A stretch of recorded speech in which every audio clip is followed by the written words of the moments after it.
I thought I knew what love looked like. I thought I understood what for better or worse meant when I said those words in front of our families 8 years ago. I was wrong about a lot of things back then, but I wasn't wrong about the man I wanted to become. My name is David Mitchell. I'm 35 years old, a mechanical engineer at Ford's Dearborn plant, pulling down $85,000 a year. Not rich, but comfortable. Steady. The kind of man who pays his bills on time, changes his oil every 3,000 miles, and believes that promises matter. I met Karen Stevens when she was 25 and I was 27. She worked as a bank teller downtown.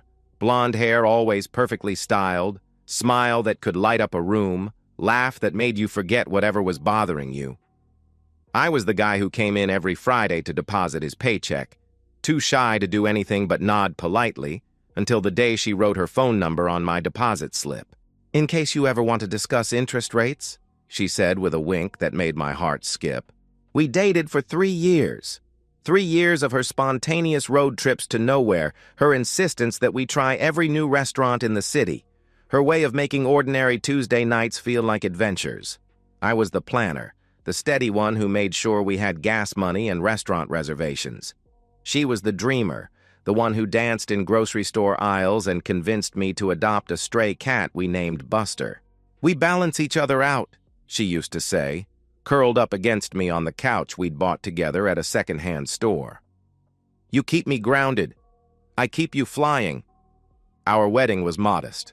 Her family was small, mine was smaller, but perfect. 70 guests at St. Mary's, reception at the VFW Hall, honeymoon in the Bahamas that we'd saved for over 2 years. I can still see her on that beach the first morning, wearing my oversized t-shirt, coffee in hand, looking out at the ocean. "This is just the beginning," she declared, and I believed every word. The first year of marriage was everything I'd hoped. Karen quit her job when we found out she was pregnant. We'd both agreed she'd stay home with the baby, at least at first. I picked up overtime shifts to make up the difference. We painted the nursery together, assembled the crib, argued playfully over names. Ethan David Mitchell was born on a Tuesday in March, 7 pounds 6 ounces of pure perfection. I've never felt love like that before. Instant, overwhelming, protective. Karen was exhausted but glowing, and when she placed him in my arms for the first time, I knew I'd do anything to keep them both safe and happy. For the first 18 months, everything seemed normal. Ethan hit his milestones, sitting up, crawling, his first steps at 13 months. But something was different. He didn't babble like other babies. He didn't respond to his name. Eye contact was rare, fleeting. "He's just quiet," Karen insisted. "Some babies are quieter." But by his second birthday, we couldn't ignore it anymore. The pediatrician referred us to a specialist. The word came like a punch to the gut. Autism spectrum disorder. I dove into research that same night. Support groups, therapy options, early intervention programs. I learned about sensory processing disorders, communication delays, the importance of routine. I scheduled appointments, fought with insurance companies, became fluent in a language I'd never wanted to speak. Karen shut down. She'd imagined motherhood differently. Instagram perfect moments, family photos where everyone smiled, play dates with other moms, date nights that didn't require specialized babysitters. Instead, she got meltdowns in grocery stores, sleepless nights, and a child who needed constant structure and supervision. She stopped decorating our house, stopped planning weekend activities, stopped pretending everything was fine. I picked up every piece she dropped. 12-hour shifts, followed by cooking dinner, cleaning the house, managing therapy schedules, holding Ethan through sensory overloads that could last for hours. I was exhausted, running on coffee and determination, but I never considered giving up. Karen drifted further away each day. One night, when Ethan was almost 3, she finally said what had been building for months. "I didn't sign up for this," she declared flatly. My response was colder than I intended. "Neither did I, but he's our son." "He's your son," she replied with finality. That's when I knew something was ending. I just didn't know how soon or how completely she would shatter everything we'd built. I should have seen it coming.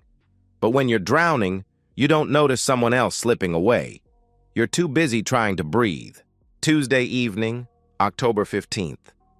I remember the date because it's burned into my memory like a brand. I'd just finished a brutal 12-hour overtime shift. Extra money we needed for Ethan's speech therapy and occupational therapy sessions that insurance barely covered. My back ached, my hands were stained with grease, and all I wanted was to kiss my son goodnight and collapse into bed. The house was dark when I pulled into our driveway. Not unusual. Karen often put Ethan to bed early when he had rough days. But something felt wrong. The silence was too complete, too heavy. I unlocked the front door and called out, "Karen? I'm home." Nothing. I flicked on the living room light.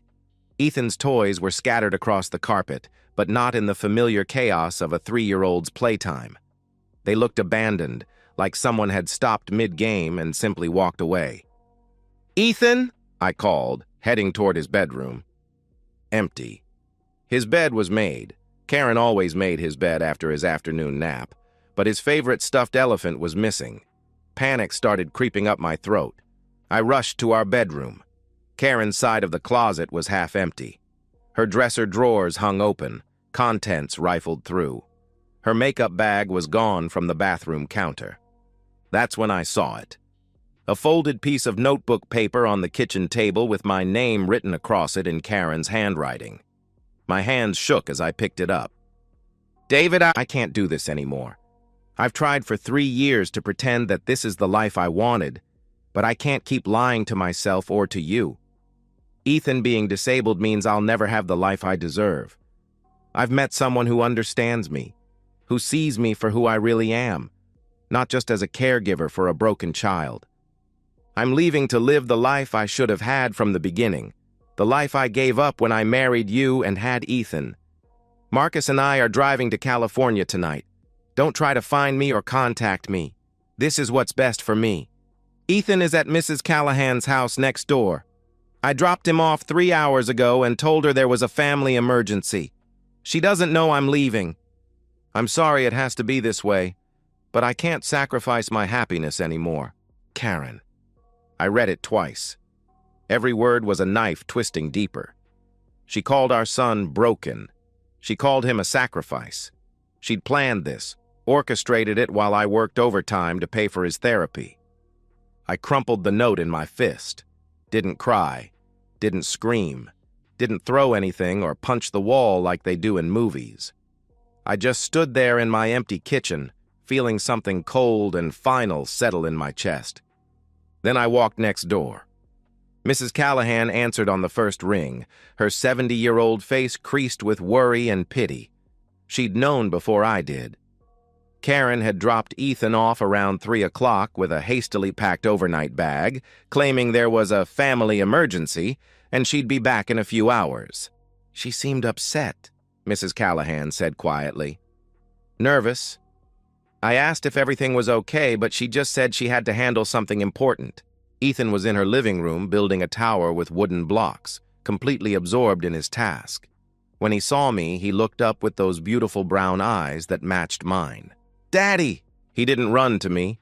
Physical affection was still challenging for him, but his face lit up in that quiet way that meant he was happy. "Hey, buddy. Ready to go home?" I asked gently. "Is Mommy home now?" He wondered aloud. I picked up his overnight bag and forced my voice to stay steady. "No, buddy. Mommy had to go away." I carried him home, gave him his bath, read him his bedtime story twice like always, and tucked him into his bed. He fell asleep within minutes, exhausted from an afternoon of confusion and disruption he couldn't understand. Then I sat alone in the dark kitchen, staring at the crumpled note. Marcus. I didn't know any Marcus, which meant she'd been hiding this for God knows how long. Planning, lying, waiting for the right moment to run. But as I sat there in the silence, something became crystal clear. I didn't have time to fall apart. I didn't have the luxury of grief or rage or self-pity. I had a son to raise. The next morning, I called in sick to work and started making phone calls. By noon, I'd hired Mrs. Patel, a retired pediatric nurse who specialized in special needs children. By evening, I'd established new routines that would carry us forward. When Ethan asked, "Where's Mommy?" over the next few weeks, I gave him the simplest truth I could. "She had to go away, buddy. Is she coming back?" he would ask hopefully. "No," I answered honestly. After a few months, he stopped asking. By age 5, he'd forgotten her face completely. I made a choice that night. I chose to protect my son from a truth that would only hurt him. 10 years later, that choice would become my greatest weapon. 1 year after Karen walked out, when Ethan was 4 and I was 36, I filed for divorce. Grounds: abandonment. The paperwork was straightforward, clinical in its coldness. Irreconcilable differences seemed insufficient for what she'd done. Karen didn't contest it, didn't respond to the court summons, didn't show up to any hearings. Her silence spoke louder than any defense she could have mounted. The divorce was finalized in 3 months. I kept the house, full custody of Ethan, everything we'd built together. Karen got nothing because she'd wanted nothing except her freedom. The first 6 months after she left nearly broke me. Working full-time while managing Ethan's complex care routine, therapy appointments, and frequent meltdowns pushed me to my absolute limit. I remember sitting in my car after particularly brutal shifts, too exhausted to walk inside and face another evening of sensory overload management and bedtime battles. There were nights when Ethan couldn't sleep, pacing his room until 3 a.m., humming the same tune over and over while I sat in the hallway, making sure he was safe, but respecting his need for space.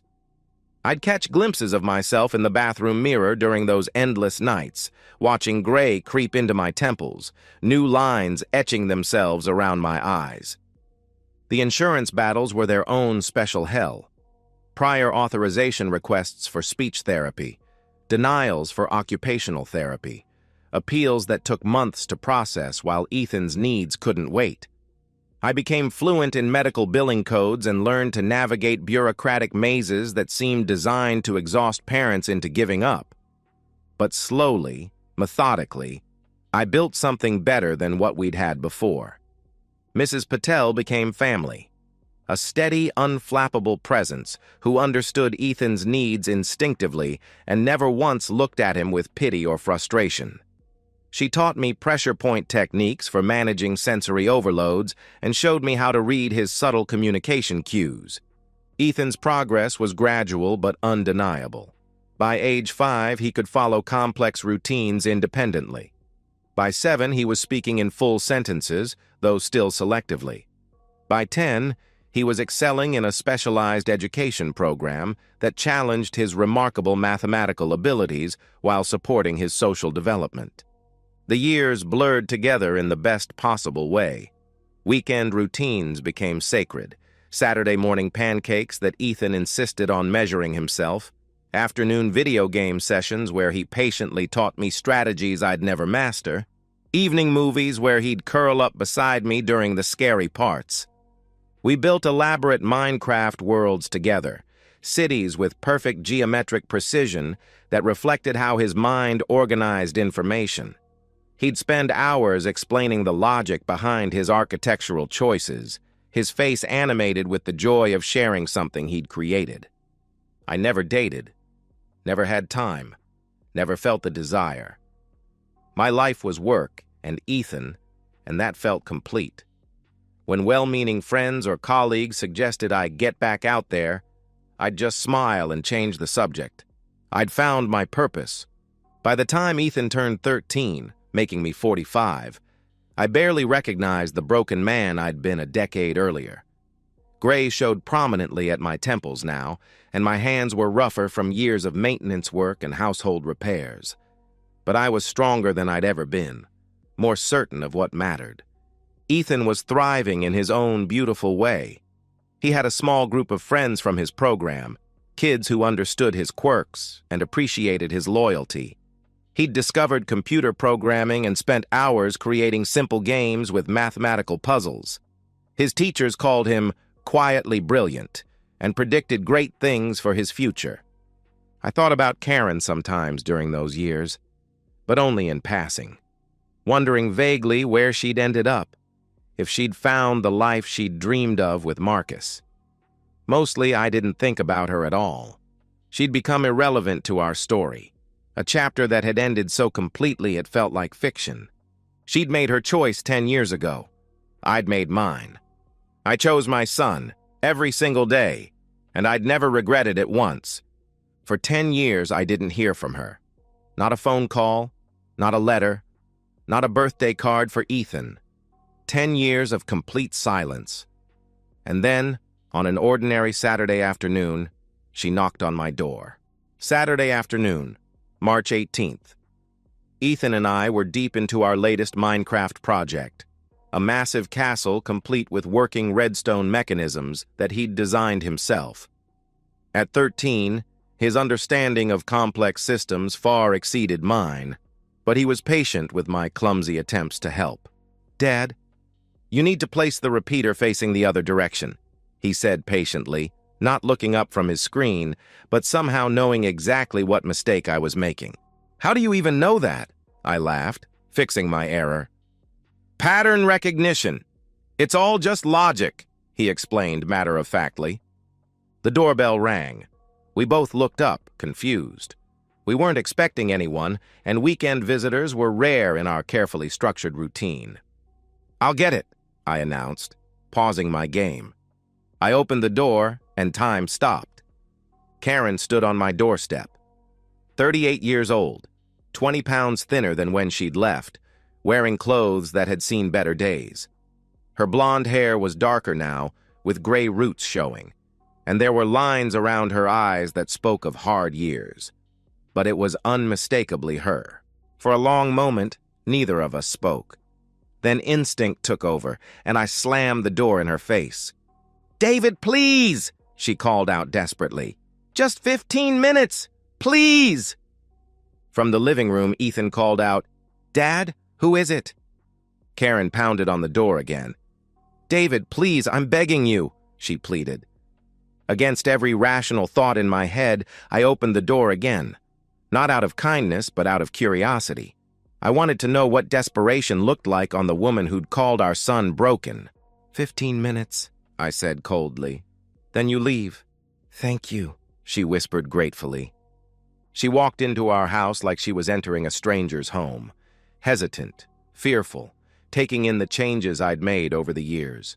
New furniture, fresh paint, family photos on the mantle that didn't include her. I offered her tea out of cold formality, nothing more. We sat in the living room where she'd once played with our toddler son. I waited. I wasn't going to make this easy. Karen broke down immediately, tears streaming down her face as the words poured out. "David, I was so wrong. Marcus lied about everything. He wasn't wealthy like he claimed. He was barely surviving on unemployment and side jobs. He kept promising we'd get married, that we'd start fresh in California, but it never happened. Always next month or next year," she sobbed. I kept my expression neutral, watching her crumble. "He made me get a job waitressing. Then he started taking my paychecks, saying he was managing our finances, building toward our future.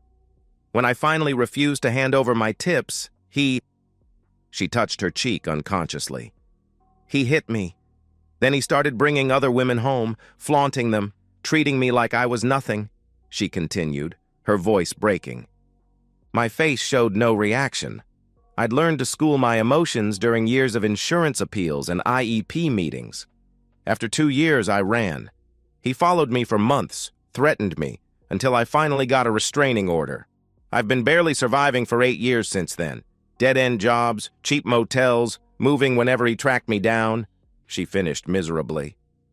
She paused, waiting for sympathy that wouldn't come. "Why are you here, Karen?" I asked, my voice cold as ice. "I want a second chance. I'm Ethan's mother. I want to be part of his life again. I've learned so much about autism since I left. I understand now that I was overwhelmed, that I didn't know how to handle—" she began hopefully. I laughed, sharp, bitter. cutting through her rehearsed speech. "You don't want a second chance. You want a safety net," I stated flatly. Before she could respond, footsteps in the hallway announced Ethan's arrival. He appeared in the doorway, 13 years old and tall for his age, staring at this stranger in our living room with polite confusion. Karen stood immediately, forcing a smile through her tears. "Ethan, sweetie, it's me. It's your mom," she said desperately. Ethan's face remained blank. He looked at me, then back at her. "Who is she?" he asked simply. Karen's smile faltered. "Ethan, I'm your mother. I had to go away for a while, but I'm back now," she tried to explain. "My mom is dead," Ethan stated matter-of-factly, repeating the truth I'd told him years ago to protect him from a more complicated reality. "My dad told me she died when I was little." The color drained from Karen's face. "No, baby, I'm right here. I'm alive. I'm your mother," she protested frantically. "You need to leave," Ethan said calmly but firmly. "You're upsetting my dad." He turned and walked back to the living room, dismissing her completely. Karen stared after him, shattered. I stood and walked to the door, holding it open. "You heard him. Time to go," I said with finality. She followed me, broken and desperate. At the door, she stopped for one last attempt. "David, please, can you lend me $1,000 just to get back on my feet? I'll pay you back. I swear I will," she begged. My hand moved toward my pocket. For just a moment, hope flickered in her eyes. Then I pulled out my hand and extended my middle finger. "F off, Karen," I said with quiet venom. I slammed the door and watched through the window as she walked away, shoulders slumped, defeated, alone. And I felt nothing. Not anger, not pity, nothing. That's when I knew I'd won. I don't regret anything. Not the sleepless nights when Ethan was small and couldn't settle. Not the hospital visits when his anxiety overwhelmed his small body. Not the years of sacrifice, the missed opportunities, the road not taken. Every choice I made led me to this moment, and this moment is exactly where I belong. Ethan is 13 now, thriving in ways that would have seemed impossible when Karen walked out 10 years ago. He's excelling in an advanced mathematics program, has a small but loyal group of friends who appreciate his dry humor and unwavering honesty. He's learning to navigate the world at his own pace, in his own way, and he's genuinely happy. That's all that matters. Karen, I don't think about her. I don't wonder where she ended up or whether she found the happiness she thought she deserved. She made her choice 10 years ago when she decided our son wasn't worth staying for. I made mine too. I chose Ethan.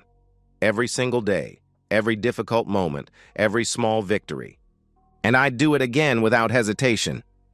Last night was typical for us now. Ethan beat me soundly at a strategy game he'd been teaching me for months, laughing at my predictable tactics. We ordered pizza from his favorite place, the one that knows to leave off the green peppers that trigger his sensory issues. We watched a terrible action movie together, trading sarcastic commentary that made us both crack up.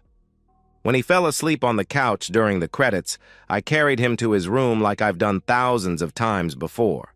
He's getting too big for it now, almost as tall as me. But some traditions are too precious to abandon. These moments are everything. These quiet evenings, these shared jokes, these comfortable silences. This is what Karen threw away for the promise of something better. This is what she called a sacrifice.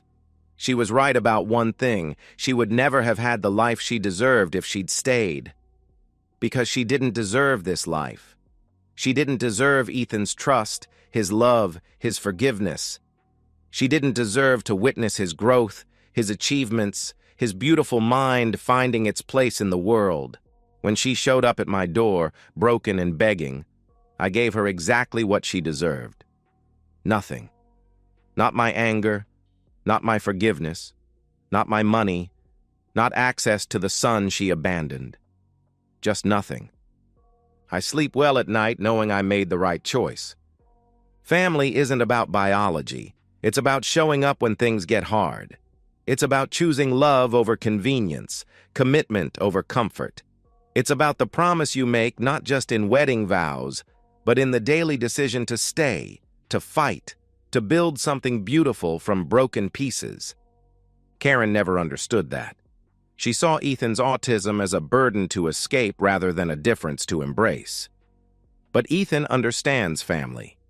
He knows what loyalty looks like, what unconditional love means. And so do I. To anyone reading this, family isn't about biology. It's about showing up.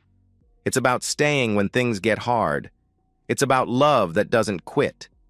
Karen never understood that, but Ethan does, and so do I. That's all we need. And so, we've reached the end of today's story. Was it what you expected, or did it take a twist you didn't see coming? I'm curious to hear your thoughts. Share them in the comments below, and let's get a conversation going. If this story kept you hooked, make sure to hit that like button.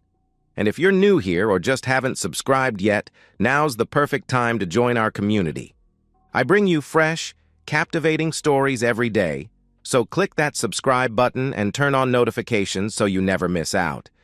Thanks for watching, and I'll see you in the next one.